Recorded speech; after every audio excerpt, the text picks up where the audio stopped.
Gerald! Natalie, once again. Once again, welcome to the Confidence Mastery podcast for the second time. Thank you. Thank you for coming. When was the first time? Oh yes, we did one online, didn't we? Yes. Yep. So I re-listened to that. Yes. And my first question to you was, why did you agree to come on the podcast? Do you remember your answer? Yes, I did. I said, because whatever Natalie asked me to do, I would do it, because I love her. Yes. Yeah. There's some people that, we met in Dubai on one of Rob Moore's mentoring sessions, and we fell in love from then onwards. It's been a love story ever since. Yeah. I'm really glad that we've met, and like I've enjoyed watching your story grow over this period of time as well, because obviously before we spoke a lot about, you know, that it was coming up to your 30th anniversary that you said you weren't going to celebrate. That's right. In fact, I tweeted that it seems like yesterday, those 30 years, and I wish it was tomorrow, I'd cancel it. And I got about, just for that joke, I got about 20,000 likes on Twitter. Nice. So there's always an upside. There is always an upside. Because you've, obviously now the world's back open again, you're back doing what you love, doing the speeches. What's been the best thing since all of that's happened, started again? Well, it's just, you just appreciate things more after they've been taken away from you. And the fact that I couldn't do any speeches other than Zoom, which is not, it's a bit soulless. I shouldn't say this because I might get asked to, I might not now get asked to do Zoom speeches, but I do get quite a lot and they're quite lucrative.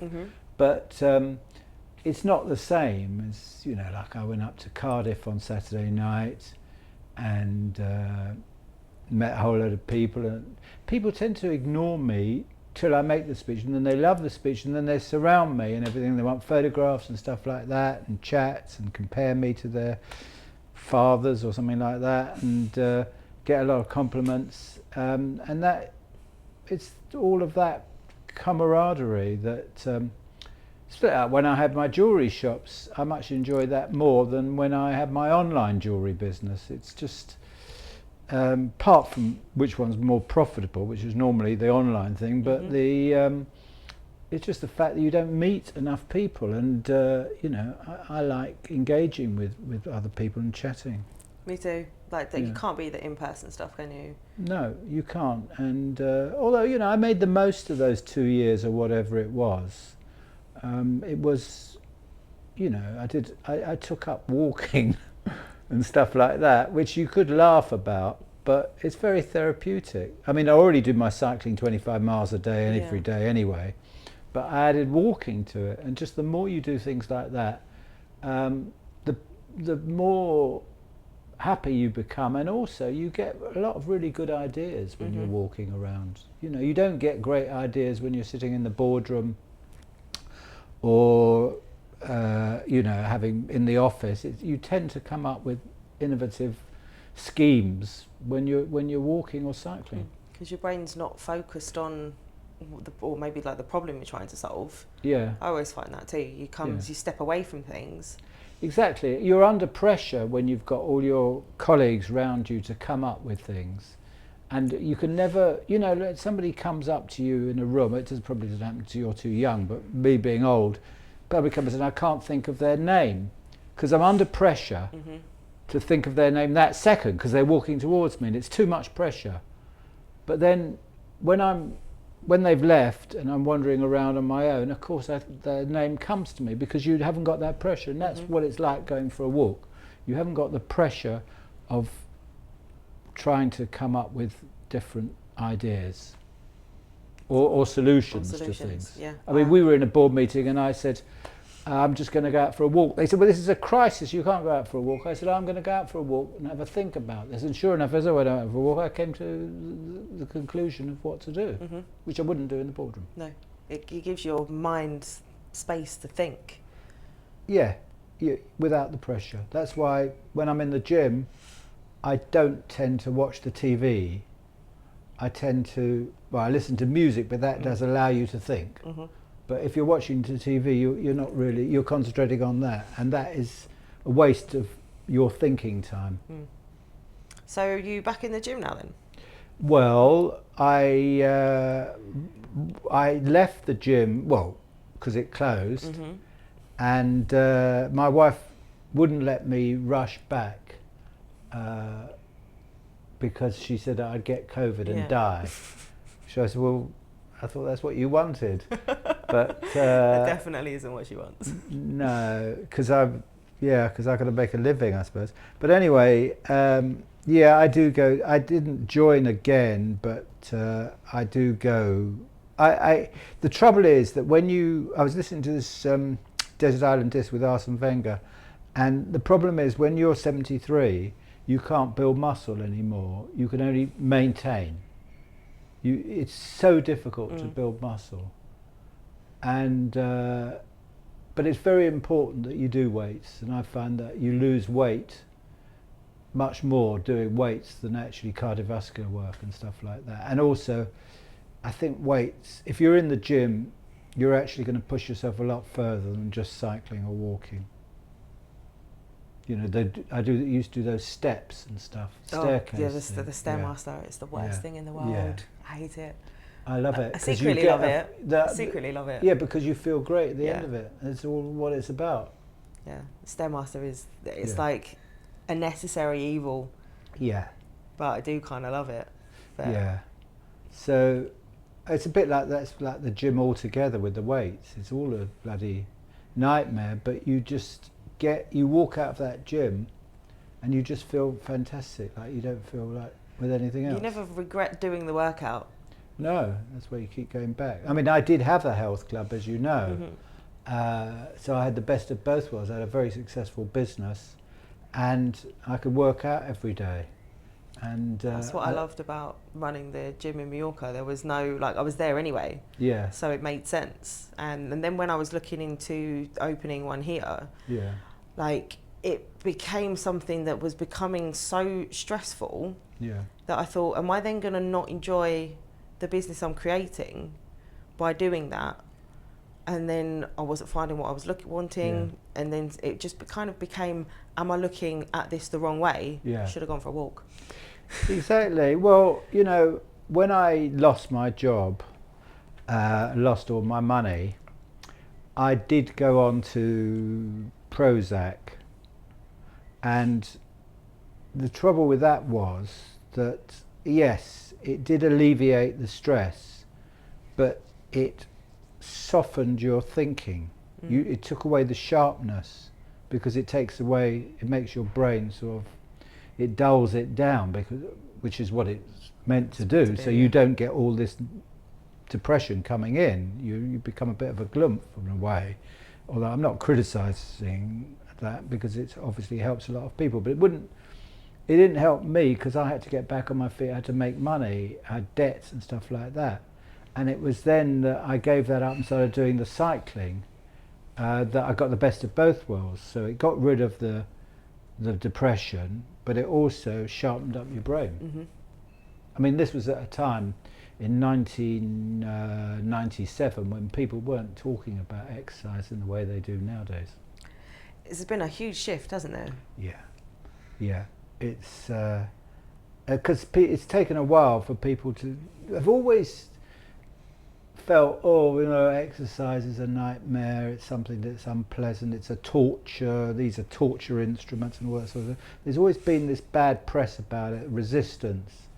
But it's taken a while for people to realise the benefits of it, and that's word of mouth, and that's. There's still a huge chunk of people that are anti it. That's why half the population are obese. I actually saw some stats recently. 66% of the UK are classified as obese. It's unbelievable. Although I do think that those charts are a bit ridiculous. You have to be as thin as a rake actually to not be fat. Those charts are just absurd. If you put in your age and your height, you have to be about 4 stone or something in my case. It's just, they are ridiculously, I don't know who's They're quite come up with outdated. They don't take into account a lot of things, and the how much you weigh is just one measure, isn't it? It's like if I went on that, I mean, I've lost quite a bit of weight recently, but I was near the obese mark, and I'm not. No, and that's because of the muscle density for me anyway. And it says my healthy weight range, according to the NHS, is between 47.4 kilos or something and 63. Well, I'm never going to get down to 49 kilos. Like, that's exactly with me. Which was, it says what I have to weigh, which I'm at the top of the barrier, which is okay.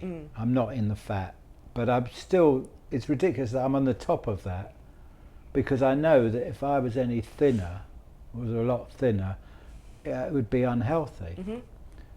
So those charts are sort of, can be, you know, very depressing unnecessarily for people. It puts people off of things, and then they, you know, you're not looking after yourself in the right way, whereas you do look after yourself. Did you quit drinking, didn't you? Well, funny you should say that. I was just about to mention that, because again, another chart is the amount of alcohol that you're allowed that's safe. Yeah. And it's they changed the charts about 10 years ago and made them ridiculously draconian, where you were allowed about 4 glasses of white wine a week or something. It's nothing. Who drinks that? You know, I've never been a heavy drinker, but I drink a lot more, or I did drink a lot more than that. Yeah. But then, when I stopped drinking, I suddenly felt fantastic. I suddenly felt like I did when I was like in my 30s. I had a whole different outlook on life. And although alcohol is fabulous, you know, with a meal and socialising, all that sort of stuff, it's terribly depressing. It's just a huge depressant. So like with everything else in life, you know, there's always an upside and a downside with it. I think if you're in a way of drinking every day and it becomes a crutch and you need that, or feel like you need that to have fun, that's when there is something seriously wrong. Because I have all sorts of great conversations and great times that, you know, alcohol isn't involved at all. Yeah, well, now I don't drink, and I'm in a dinner party, I realise, like, after an hour in, the conversation becomes so stupid and people are laughing at the most idiotic, ridiculous things. Because what alcohol does, it clouds your brain. It makes you don't think straight. No. But do you want to do that to your brain? I mean, the last thing you want to do with your brain is to turn it off. At any time. At any time, even if you're on your own. There's no pleasure, you know, if you can't use your brain to read a book or something, or think, or, you know, it's ludicrous. It is. So it is, I don't want to sound sort of like Victorian, but I've learned that it is hugely damaging in a lot of ways. Yeah, definitely. Speaking of books, yes, are you going to write another book? Well, the answer to that question is no, because I just think that, unfortunately, well, however much I try, as far as the general public are concerned, not with people like you and people that colleagues at work and people that I've worked with and Rob and everything like that, but as far as the general public are concerned, they're only interested in one thing, is I'm defined by the speech I made at the Albert Hall 31 years ago. And when I talk about that in my speeches, or I write about that in my book, there's immediate huge interest. And that is something, I know it sounds ridiculous, but that is something that is valuable in a way, because it grabs people's attention, and everybody loves the book that I did, which then went out on Audible and became even more successful. People, for some reason, love, whether it's Schadenfreude or whatever, although I had to make a comeback. I think if I would ended up living in a council flat, it wouldn't have been. You had to have a Hollywood ending. Hero, though, don't they? Yeah, they've gone through something terrible, and see well, that success because again. everything. If you look at any film or any book, the ingredient that works is a downfall, recovery. Bad times, good times, ending up like that. And there's been no corporate disaster as bad as mine. There's been no downfall as bad as that. So that's why my speech worked. The book about it worked. But I've done the book about it. There's nothing more to say. Anybody wants to know about me, they read that book. So, and then people say, can't you talk about something else when you do your speeches? Well, I've tried that and nobody's interested. I'm just like anybody else doing a speech. But to cut through the clutter and to really grab people's attention and to people love the speech is I start off with this horrendous downfall where I lost everything. And then suddenly I've grabbed people's attention. So there's no point in doing a different speech and talking about something which is not the elephant in the room, or writing a book which is not about that. I'm lumbered with it, but when I say I'm lumbered with it, I use it to my advantage in a big way. Yeah, and that's a really important thing. I think that's a good message to give to people. If you have had something go terribly wrong, how do you spring back from that? Well, it's ironic that you instead of avoiding it, you face it and talk about it. Yeah. And that's what works. It's I say to people that have had. I also feel that people that have not had this setback or had a setback in life, they do lack a certain amount of sympathy and empathy for other people. I think part of the human race, you've had to have suffered somewhat. I think we all do. I think a lot of people, and everybody's problems are valid. It just might not be as bad as somebody else might perceive it to be. Yeah, well, that's life. This idea that we're all, like at the moment, people think they've got a God-given right, the unions, to be sheltered from 10% double-digit inflation. Why should they be? They benefited when we had a good time. Why should we be protected from, the different vagaries of the economy or anything else? I mean, the people in Ukraine that are suffering the war, maybe they would like to go to Barbados and lie in the sun till the war's over. But they can't, they're stuck in Ukraine. That is life. Yeah. Sometimes we are now going through a recession. That's it. Why should we have to grin and bear it? We have to deal with it. We deal with it. We don't say, I'm not participating in this recession. I need to be completely put in cotton wool so I don't be affected by it, and I have to have a double-digit pay increase and all that sort of stuff. But people seem to think that they're entitled to that. No, we all have to. We have to take the pain. We have to do our best to combat it ourselves, not to ask somebody else to bail us out. Yeah. So how would you recommend people help themselves? Well, a lot of the time that we do well or we do badly actually has nothing to do with what's going on, which is something we can't control anyway. I mean, as I often tell people, I was a flop in the boom. So it doesn't necessarily mean when there's a recession that you're going to do badly, or when there's a boom, you're going to do well. I think sure, a lot more people do well in a boom. Let's say 2/3 will do well in a boom, 1/3 will still do badly, which is a big recession. You'll get the reverse. You'll get 2/3 do badly, 1/3. It will affect in some way, but what you want to be in that third. There's still a huge chunk of people. So in a boom, you're not guaranteed you're going to do well. So I've always felt that it's got a lot, but a lot of those people that will do badly in the recession will do badly because they assume that they're stuffed. That because it's a recession, they will do badly.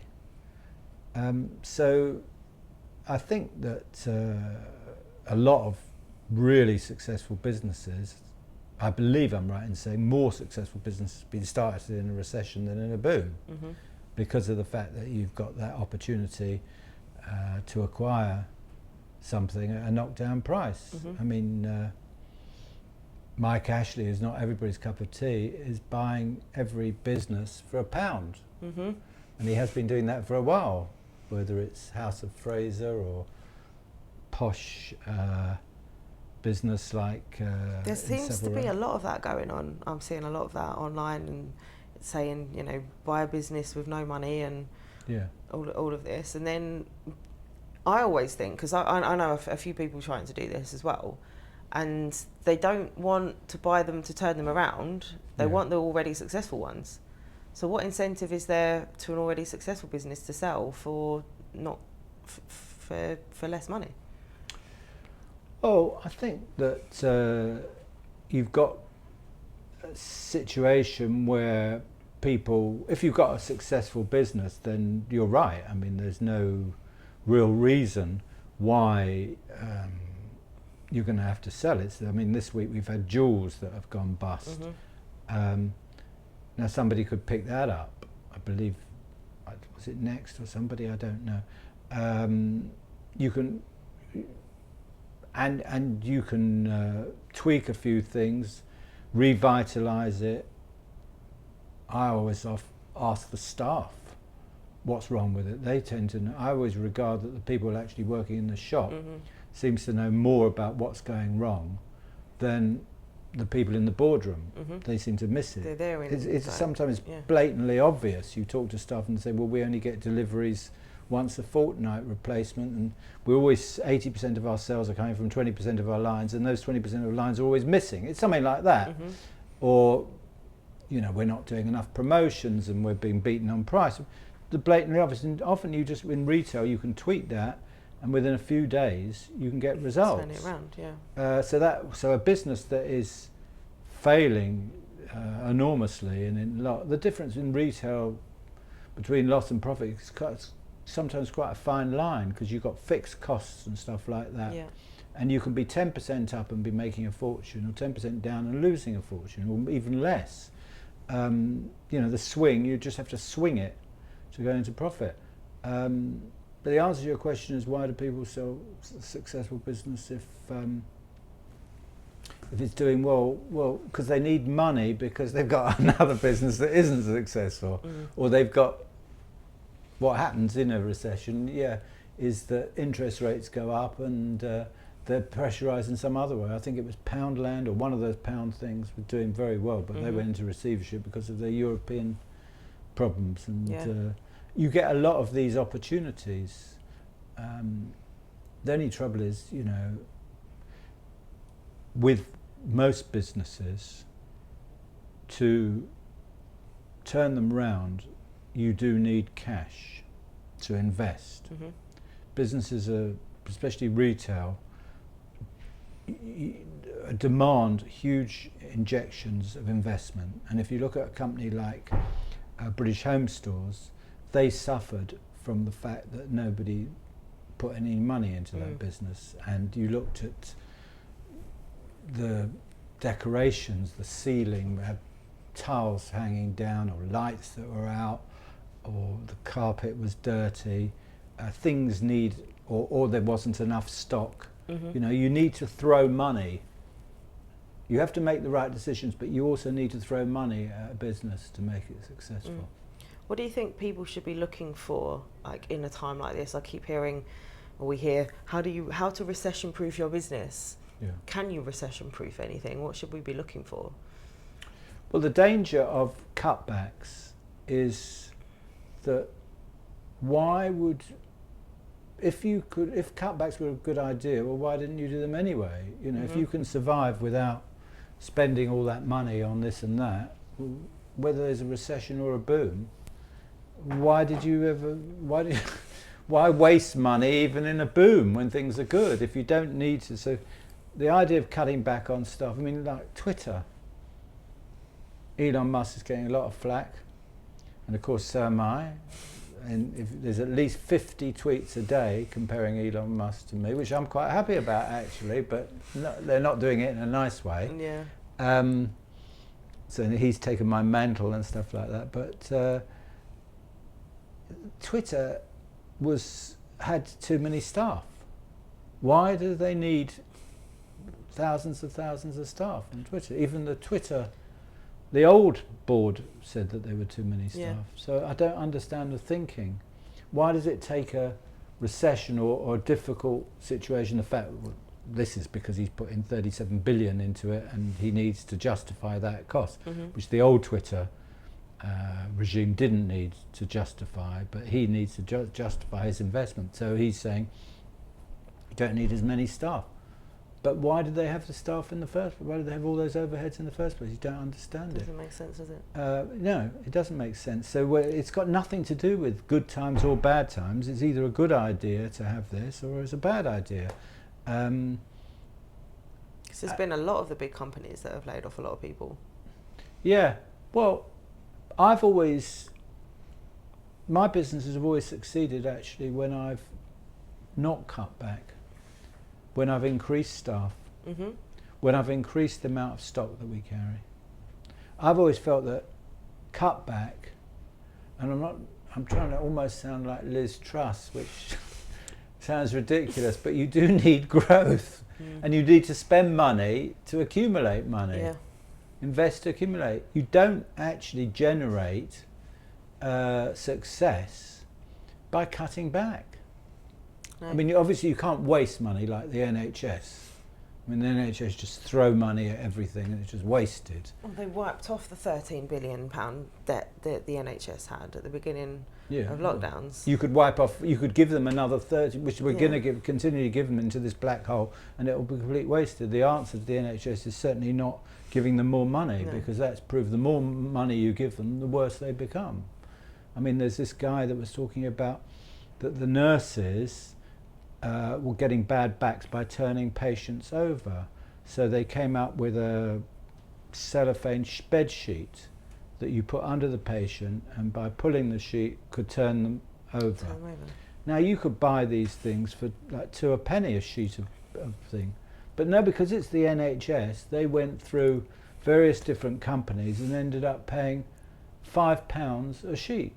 And the guy that was selling it to them, apparently it cost him 2p a sheet, and he made... That's some markup, isn't it? It's quite a nice... I thought the jewellery's got a big markup, but 2p and selling it to the NHS for £5 is quite a nice markup. Isn't it? But because it's the NHS... They'll pay it. And it's somebody else's money, they'll pay it. Yeah.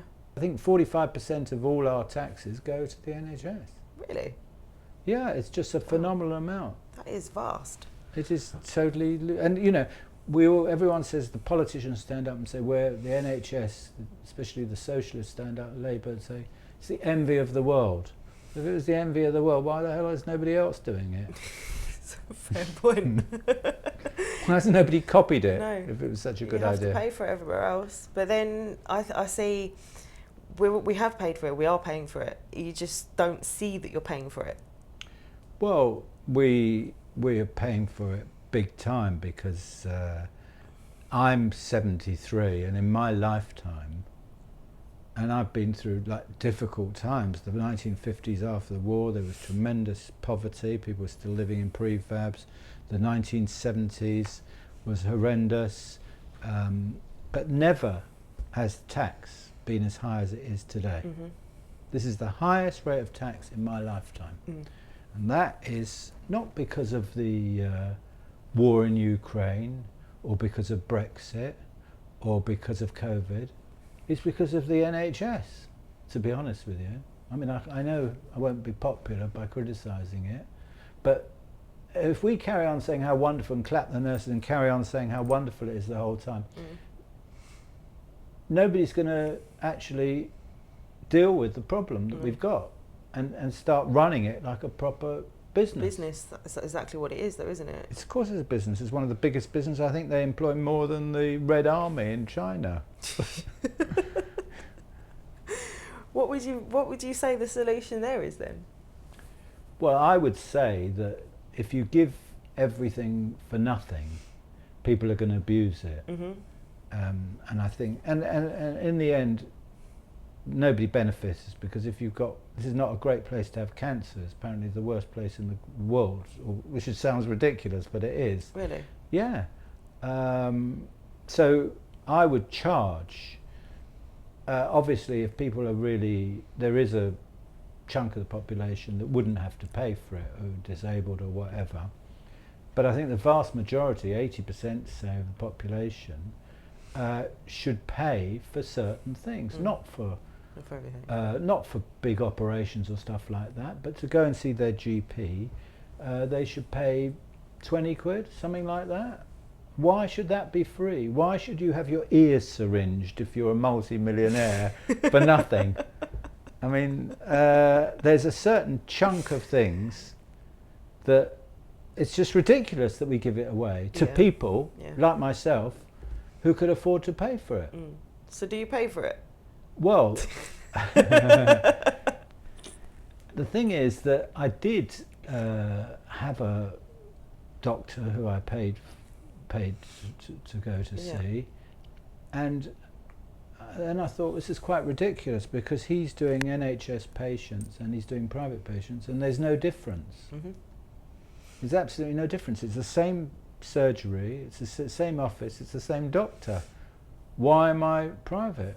I might as well just do it through the NHS. Yeah. So that's another disaster for the government, the NHS, more cost where people are switching from private to thing. But then again, somebody who had an operation, who had it cancelled 3 or 4 times for a hip operation, finally got fed up. And the reason it got even cancelled on the day, because the nurses didn't turn up on each occasion, because there's a huge absenteeism. So they went private, and of course when they went private, everyone turns up. They're all there in a line. There's the anaesthetist, there's the surgeon, there's the nurses. But when you go NHS, you get a text that somebody has not turned up. It's like when I got on the train, and I'm sitting on the train, and I'm sitting there, and there was the train's cancelled. I said, why is the train cancelled? Because there's no driver. So I said, well, I could drive it, but because it's quite easy actually to drive a train. But the thing is, unlike being a surgeon, drive a train? Well, I'd have a go. But you know, I could be an amateur brain surgeon as well. You know, you have a go at anything. But no, there is a shortage of staff generally, you know, in the NHS, and they're all saying, well, you know, we're on our knees, and you know how terrible it is. And the more they talk like that, the morale in the NHS gets worse and worse. No, they just don't want to be there, but they then don't want to be there. But morale is what the most important thing in business. Everyone likes working for a successful organisation. The NHS is not perceived as that anymore because of all the waiting lists. They were perceived a bit during COVID when everyone was clapping. They felt great, but that's now gone, and people like working for a successful business that is doing well, and you know, it's if you're now I don't want to have a go at all the various different organisations, but it is a fact that the establishment has let us down a bit. I mean, look at the police. There is now no status symbol, like when I was a kid, being in the police. No. When you're in the police now, people say, oh, well, you know, they make jokes about, you know, well, you're sitting working from home or something on your laptop. Police used to be really looked up to. Yeah. And that's good for morale, and that perpetuates success. People work harder. I saw 3 police, well, it was 2 police and 1 PCSO, whatever they're called, like walking down the street the other day. I thought it's been ages since I've seen bobbies on the beat. Yeah. Like, you don't see that anymore. You never see it. You never see it. And, you know, they're just not visible. So you get to a situation where crime pays. Somebody, when I was doing, well, you're mentoring, and I said, I think one of your people, well, their daughter was there. Yeah. And she said, what shall I do? And I said, well, take to crime because it pays. It does pay. Because police are not going to catch you. Yeah. But I'm not serious. No, we know. Before I get into more trouble, because that would be a thing on Twitter. Disclaimer, that is not serious. Yeah, but it is a ludicrous situation. I mean, because of Black Lives Matter in New York, you can actually go into the supermarket and help yourself.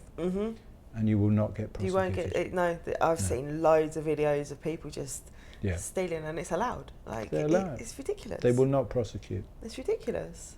Yeah, well, I don't want to sound like some old fart, in the 70s who thinks, well, things were better in the olden days, because there were a lot of problems then.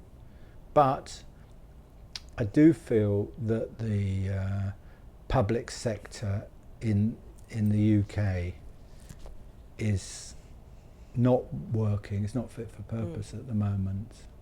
And you've got a situation in the police where all the best police are retiring at the age of 50 or 55 at full pension. When you're at your peak. Maybe not in the olden days you weren't at your peak, but nowadays 55, you don't want to lose experienced people like that. There's nothing like experience. You can't go into the police or a business or anything like that and day one push your weight around and be an expert. You become an expert through time. It takes time.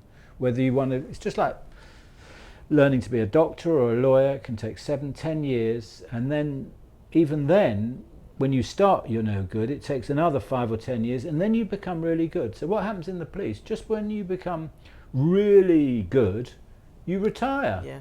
Because the police allow you to retire on full pension at the age of 55. And then they're 55. 55, it's young. I mean, I'm 73 and I'm running around the place, all over the place, working, travelling, up to Manchester, Scotland, flying here, flying there. I'm not I'm not, it's not a problem to me health-wise or tiring down, but yet somebody 20 years younger than me is sitting at home or playing golf or something because because it's regarded that they're too old. But they're not. Of course they're not old. They need them to teach the younger people coming through. How are we Exactly. supposed to learn without having that? Because they're, like it's mentoring, isn't it?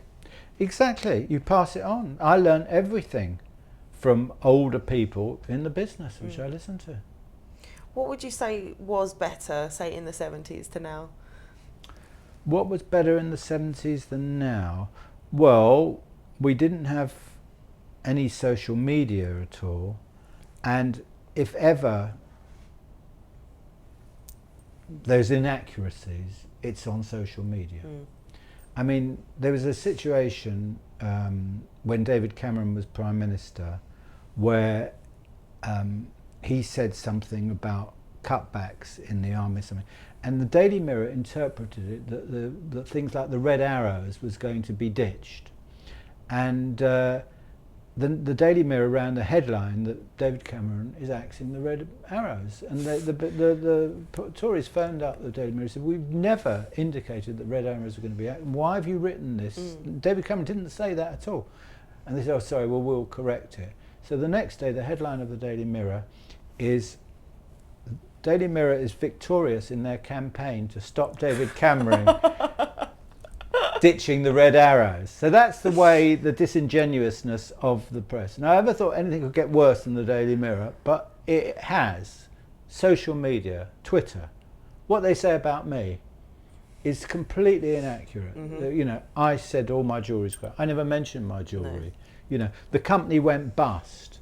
I mean, that is a serious allegation, because in the jewellery business, which I went back into, it's actually done on a handshake when you buy diamonds, and if you've gone bust, you're no longer allowed to do it. But they continually say that I went bust. That's very damaging to me. I said what I said, my comments in private, and I never wanted anybody to hear. It was on television. It's endless. I won't use the word crap. But used that one before. Yeah, I've used that one before. But what really is intolerable is the rubbish that is on social media, that is inaccurate, which is young people's, they don't buy the newspapers or watch television. Their pipeline, which to what's going on in the media, is social media. And it is all inaccurate. It's what anybody wants it to be. I never thought that the tabloids would actually be relatively accurate. And anything can be spun on social media, can't it? It's like, oh, I read it there, it must be true. I read it on the internet, it must be true. Yeah, I mean, in my business, and we're doing after dinner speaking, you get suddenly somebody who's been voted the top speaker in the country, or in the top 10. Well, where do they, you know, I check up on that. They've never been, they've just made it up. They made it up. Or they've won an award somewhere that their group has put together, and they even say, oh, these are great for you, because you can say, oh, I'm an award-winning whatever. Exactly, you can do that. But now they don't even bother to go in for the competition. They just say they've won the award, the award-winning thing. I am seeing a lot of that, like, oh, I've been voted for this and I've been voted for that, and I mean, that's great as a part of your thing. Yeah. Because it does give you some incentive to do more and to want to achieve, but it kind of like lessens the meaning. Well, you know, there's so many bullshitters out there that it's to, you know, it's such a turn off now. You see it straight away. You know, I don't like to criticise people who are trying to sell, because it's all about selling. Yeah. That's the most important thing. So when somebody sends emails saying that they want to get me on page 1 and all that sort of stuff, and you know, you get a million of those, I'm not rude to them. If somebody phones up, you know, trying to sell something from a phone company, I'm not rude to them, because listen, they're trying to make a buck. Yeah. But the problem is, because people abuse the truth nowadays, that they don't get past square one, because you immediately think this is a load of bullshit, which it is, because they're trying to do it the easy way, by lying, by making up stuff, you know. The lies always come out in the end, though. Always comes out. You cannot lie and get away with it. Whenever I do that, it never comes off. No. You know, you have to be truthful, warts and all. Even though when you say something, it doesn't flatter you, you come out of it much better if you're being honest. I don't see the point in lying. It's easier to keep track of the truth. That's what I would say. Exactly. We all make mistakes, especially me. You know, learning from them is the way forward, though. Absolutely, absolutely. I mean, I was mentioning to you that I'd been to the dentist and I had to have an implant, which is very painful, particularly painful in my wallet. And it could have all been avoided, because I actually had all I had to have was a filling. But I cancelled the appointment with the dentist because of the fact that I thought, oh, it's just not necessary. You know, they're just trying to make a few bob, you know, to get me in there to do a filling. So I ignored it. I cancelled the appointment, and then it turned into the tooth had to be removed. And then they said, they said, we'll have to now put in an implant there. I said, oh no, I'll just live with one tooth missing. But they said, well, then it will put pressure on your other tooth. Oh, I said, oh, you don't know what they're talking about. So next thing is that tooth fell out, and now I've got like this whole big production going on in my mouth, where I've got 2 missing teeth, and I've got to have a bridge, and I've got to have an implant, and I'm in a pain, and I have pills, and all because I didn't have a bloody filling in the first place. So, you know, next time I need a filling, I'll have a filling. Get the filling. Yeah. Moral of that story is get the filling. Absolutely. Moral of that story is don't listen to me on dental advice. That's why you're not a dentist, though. That's true, and in fact my dentist drives a Porsche. He goes on holiday to the Caribbean, and he makes a huge amount of money. There's a lot of money in dentistry, especially like more so these days because of like all the cosmetic work as well. Absolutely, and you ask what's better in the 70s, and it's not everyone had yellow teeth in the 70s. Now everyone has perfect white teeth. Yeah. But I prefer the natural look. There's something a bit ridiculous about having the perfect I do smile. Think some of them are a bit over the top. Like when you can like really tell that that's just like a whole mouth of. Yeah, I mean it actually takes away your character. There is character in teeth, yeah, definitely. So what have you been enjoying most recently? Well, I do enjoy working. I think that we were talking a lot about exercising, you going to the gym and cycling and stuff, and exercising your body. But people forget that you actually have to exercise your brain. That's the most important organ in your body. And the more you exercise it, the happier you are. if you're really having a game of chess or you're in business, you're challenging somebody else and beating them. That is one of the most enjoyable things. What's not enjoyable is sitting at home watching Netflix, eating chocolates, drinking a bottle of wine. You think that is. You think that's what it is. But that's okay if you've had a really hard day first. Yeah. But not if you haven't been if working you haven't, at all. no, and that's all you do for fun. It's self-gratification. Yeah. It doesn't make you happy. So working hard gives you a huge amount of pleasure. And I've been doing a lot of speeches simply because of the fact that it's the busiest time of the year, November.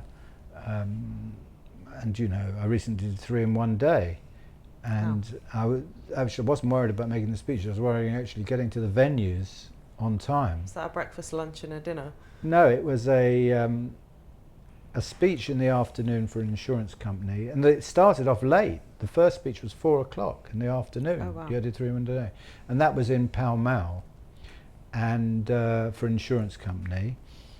And what my agent said, well, because the next one was in Manchester, so what we planned was a motorbike, a Virgin motorbike would pick me up, or it wasn't Virgin now because they don't have the train line, but it was the equivalent. A motorbike picked me up in Pall Mall. The only way to get to Euston Station in time would be through motorbike. Yeah. I wouldn't, you Not just couldn't risk you it, couldn't know. because I had to get a 6 o'clock train to be in Manchester at 8 o'clock, something like that. So I went through the traffic on the motorbike, got onto the platform, jumped on the train, got to Manchester, and luckily it was a pre-dinner speech. And when I got there, it said Gerald Ratner after dinner, and I thought, well, that's no good because I've got to be in Sheffield to do an after dinner speech. But she said, oh no, that's last year. We just replayed it to do. You're definitely going for dinner. So I did the pre-dinner. That went very well. Had a fast car that drove me to Sheffield. He got a bit lost, which was a bit of a nightmare. I got to Sheffield as people were on their pudding, did my after dinner speech, and then went to a hotel, and the feeling that I got, wonderful feeling that it all went like clockwork, because I was worried that I was going to screw up. But that was a really hard day of working, and nothing can give you more pleasure than that. You could be lying on the beach in the sunshine, you would not, I defy anybody to end the day on a high like I did on that day. That feeling of accomplishment as well. Yeah, everything went successfully. You were so worried about it, and it's all over. The worry is finished now. You can relax, and that you achieved something. Yeah. Yeah, you have to achieve something to feel good about yourself. So that's what the pandemic was so bad about, was just sitting at home, feeling depressed. Yeah. You're not worried about not making the train. You can get on one. You've got, exactly. There's no risk. There's no, it's the risk, the excitement that keeps me going. Business, this is what I've got a little bit against the public sector, is they haven't got the risk that you have in the private sector. Because lots of people I speak to, 1 minute they're up there, next minute they're down there. That is the nature of it. That's the excitement. That's the meaning of life, Nothing's guaranteed. Everyone wants a guarantee now, but there isn't a guarantee. No, nothing in life is guaranteed. Yeah, if you insist on a guarantee, you'll be guaranteed to fail. That's interesting. Yeah. It's only when you gamble or you take risks that you achieve. What was the biggest risk you would have said that you've taken in your business? Well, I think that we were very successful in the UK. We had H. Samuel, Ratner's, Watches of Switzerland, which today is worth £2 billion in itself, Ernest Jones. We had 50% of the jewellery. We were very, very successful. We had a monopoly in jewellery, let's face it. And we, H. Samuel owned a lot of properties, freehold properties particularly. We could sell through anything really, but yet we decided to go to America and do it, and to risk America, which Yeah. is the graveyard of all retailers. No retailer, or very few retailers, succeed in America. Seems like a very hard place to break. Yeah, simply because it's completely different. Yeah. They speak the same language, people assume it's the same, it's completely different. So we went to America, and I was told by my stockbrokers or bankers that if you succeed in America, your shares will go through the roof, but if you fail, your investors, your shareholders will turn on you with venom. However much you've succeeded in the UK, you'll throw all that away. But luckily we did succeed in America. We got 1,000 shops. Not that I did get a lot of credit out of it, because it coincided with afterwards doing the speech. So, you know, that was another thing. But what we did do in America is we ran 5,000 lines in the UK, jewellery items. Not one of those items did we sell in the US. Not one product was the same that we sold in the US.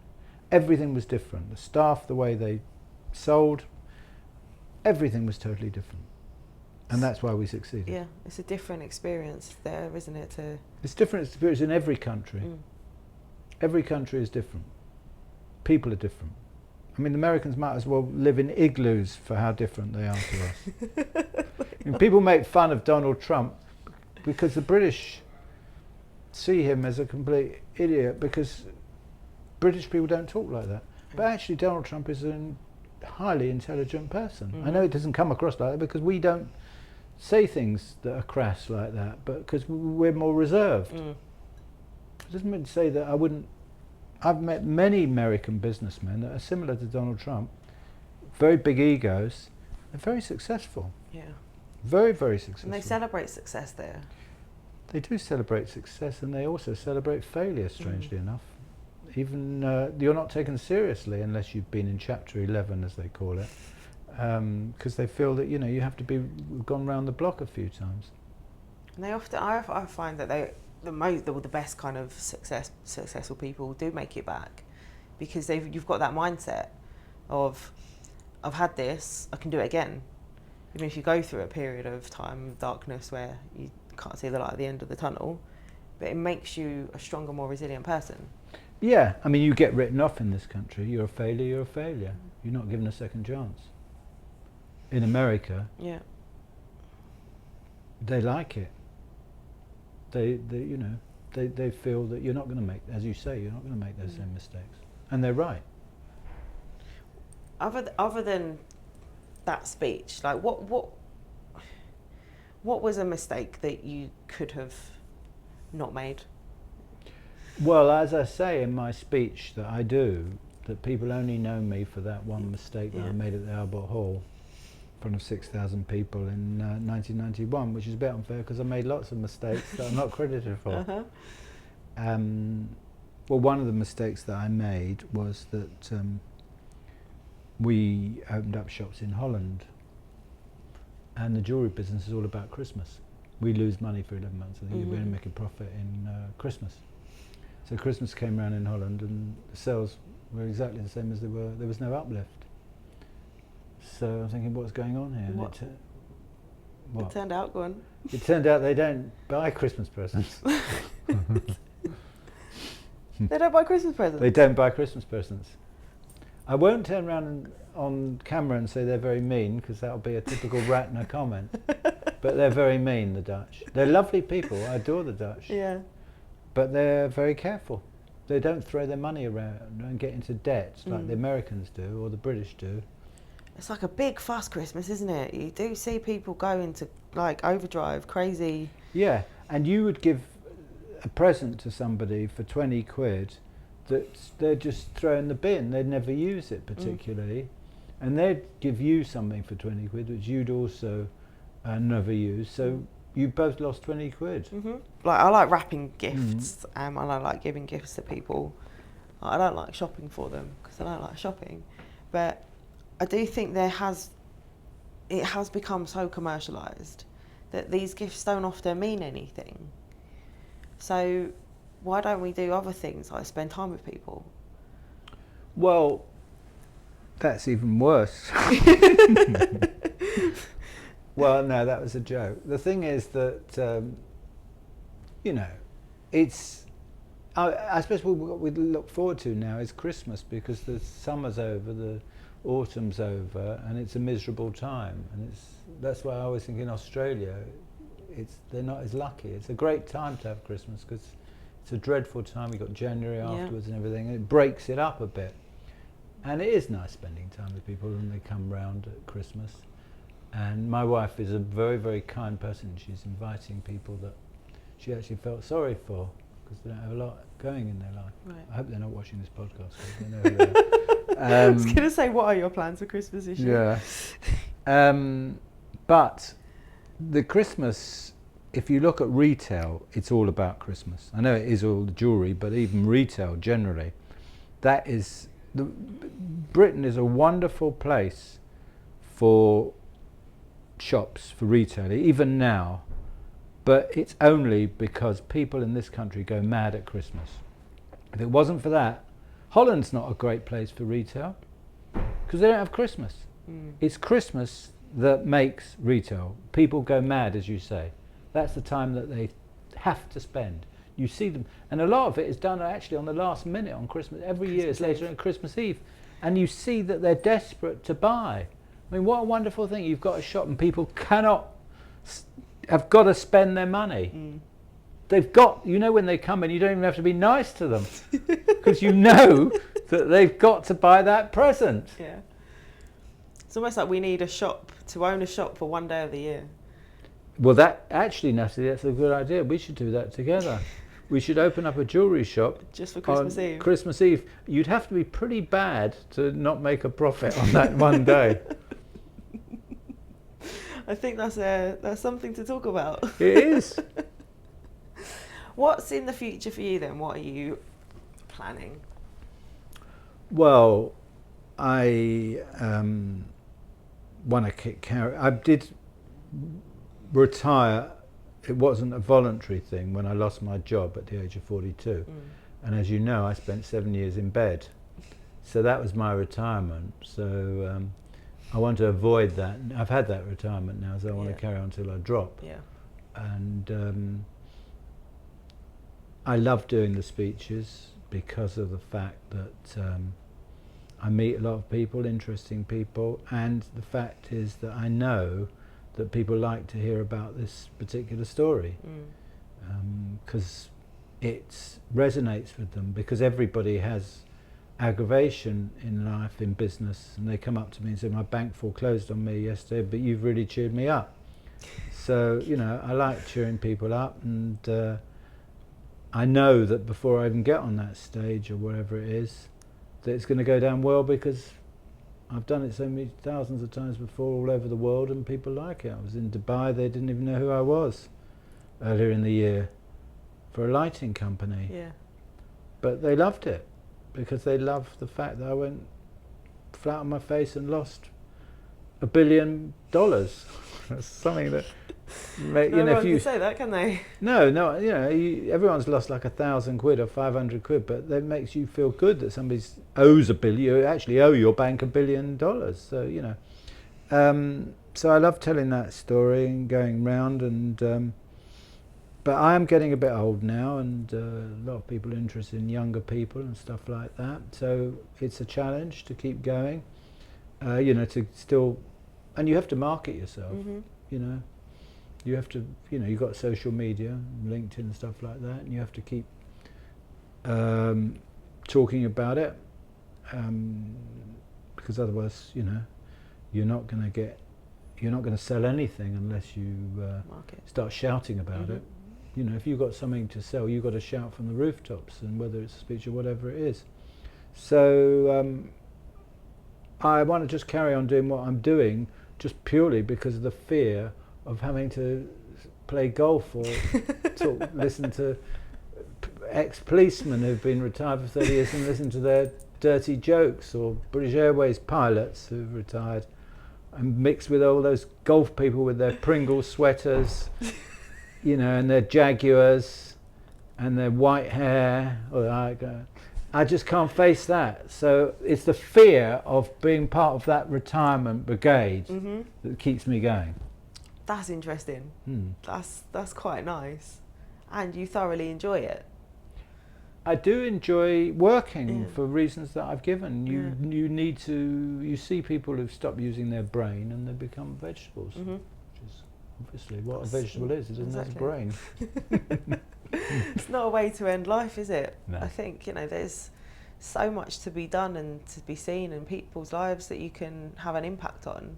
Absolutely. Yeah. I mean, Rupert Murdoch's 91 and he told Donald Trump that, he's not backing him anymore. He's 91. Mm. Not that I'm a fan of Rupert Murdoch, because it was Rupert Murdoch that brought me down, although I can't really blame the press, I can only blame myself, but it was the Sun. They spun it. They spun it big time. There's not one thing in there that was accurate. So what would you say to people who want to do more in business but are a bit worried about the times? Well, I can understand people being worried because, it's difficult to borrow money, it's more expensive, and you do need to borrow money to get going, to start a business. But you've got the people that I've seen that are very successful have got balls of steel. They have no fear. And that is the excitement of it. When you're up against my best moments when I look back were the deals that I did, which were absolutely hopeless. They were going nowhere. I wasn't going to pull them off, but I found a way of doing it. Or when the shops were taking no money and I had to find a way to turn that round, which we did by changing the buy and stuff like that. So it's the adversity, it's coming out of adversity. It's the challenge. The bigger the challenge, the more enjoyable it is. So I wouldn't shy away from the fact that it is difficult. That's going to make it all the more rewarding when you succeed. And the fact that your competitors or everybody else is going to say, oh, well, this is not the time to do it because things are so difficult. Yeah. I once read a book called The Indirect Approach. Okay. Strategy, the indirect approach, is basically you do exactly the opposite of what everybody else does. And then you'll win. But if you follow the herd, you'll fail because there's not enough money to go round for everybody, so you have to do something different. Yeah. So a lot of people are like we said, worried at the moment and panicking. A lot of the world are panicking. How do you remain calm in panic situations? Well, I don't remain calm. No? I panic. Okay. I panic like mad and shout and you're at your best. You're not at your best when you're all calm and just, very, very easygoing and pleasant. You're actually at your best when you are sort of shouting and getting worked up and getting annoyed. It's very annoying that is the case. But that means you care as well. Yeah, you're passionate. Yeah. Yeah, the very person who's really laid back and relaxed is not really going to achieve very much. You have to be hungry and you have to fight. It's not a lot is just given to you. No, well, the more you think that, the less you'll get. So I always say, you have to, it's all well and good making plans, but you need to then take action on them and go after it and be determined, otherwise it's not going to happen. And when you're up against it and you fight your way out of it, that's when you feel you achieve the most and you work the hardest. What's your favourite success that you've had? Well, is there one? When we originally had just the Ratner's business, it was 120 shots, which I look back on it, that's quite big, but to me that didn't put you in the big time as a big public company that everybody knew who you were. So when we bought H. Samuel, which was 3 times our size, 450 shops, we had 120. In the 80s you could do that. You could make a takeover bid for somebody that was 3 times. But it wasn't 3 times bigger than us, it was 10 times bigger because their shops were much bigger, their locations were better, their staff were fantastic. It was the Marks and Spencers of the jewellery trade. They were the number one. And that suddenly transformed us onto the big stage. And that was a great achievement to buy H. Samuel because of the fact that the guy that ran it owned over 50% of the shares. And so he didn't have to sell. But I persuaded him that I was a nice guy and that we would merge and we could work very well together. And then I fired him. So you also have to have this sort of streak, which is a bit ruthless. But then it all comes round, everything comes round again, and I got fired by the chairman that I hired. Mm-hmm. So did it come full circle? Yeah. What's the best success you've had since you came out of the bedroom? Well, I think the fact that I came out of the bedroom with absolutely nothing, and I turned that into £3.9 million by selling my health club, and I opened up that health club without any capital whatsoever, because I had no capital. So I blagged my way into telling people that I owned something which I didn't own, which allowed me to sell memberships to a non-existent business, and I got 3.9 million. So that wasn't doing things by the book in any way. That was blagging it. That's a nice kind of thing to give people some hope on, though, is that you can do anything if you find a creative solution. You can. Well, the answer is basically to sell something before you bought it. I've done that. But I don't like to use this expression because I love animals probably more than I love people. But there is some old expression that you should, before you shoot the bear, you should sell the bear skin. Yes. Yeah. If you can go out and sell the bear skin, then you can go out and shoot the bear. You shouldn't shoot the bear because I love bears. But you get the gist. I do. Yeah. Thank you. Thank you. If you could give people one top tip to increase their confidence in life, what would it be? One top tip to increase your confidence in life, I would say to be honest, because there's so many people that are dishonest, and people will see right through that straight away. And I would also say that it's something that takes a while to develop. You know, whether you're, as I said before, if you become a doctor, it can take 7 years, or a lawyer. It does take a while to get good at something. You're not going to, everybody thinks you can just produce an app and make them billions. That's for the birds. It does take a while to build up. It takes years to achieve things. And then even then you'll be turned down. So I think that even if you are turned down, you've got to keep on trying and have another go, and not be deterred by the fact that somebody said no. I learnt in America that the average person who walks into your shop says no 4 times before they say yes.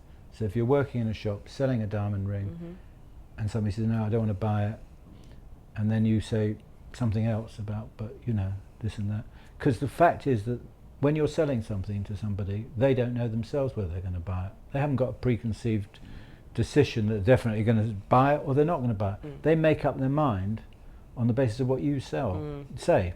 So the fact they've said no once or twice doesn't mean to say they can't change their mind. You will just say something and it'll hit the spot and they'll buy it. Yeah. So keep on trying. Keep trying. Yeah. Keep going. Yeah. Lovely. Right. Well, thank you very much. It's a pleasure. And where would you like people to find you? Obviously, they should buy both of your books. Yes, definitely. I'll put the links in the show notes. Thank you. Where is the best place for people to find you? On all Twitter.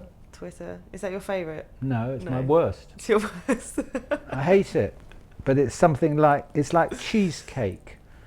You hate it, but there's something that attracts you to it. It's something, I'm not a fan of cheesecake. No. But they look lovely. Yes. But, yeah. Well, I'm on LinkedIn, I suppose, is my favourite, or Facebook, or even Instagram. Cool. I'm on all of them. Right, well, I'll put all the links in the comments. And Thanks. Thank you very much for watching, listening, subscribing, and make sure you share this with your friends.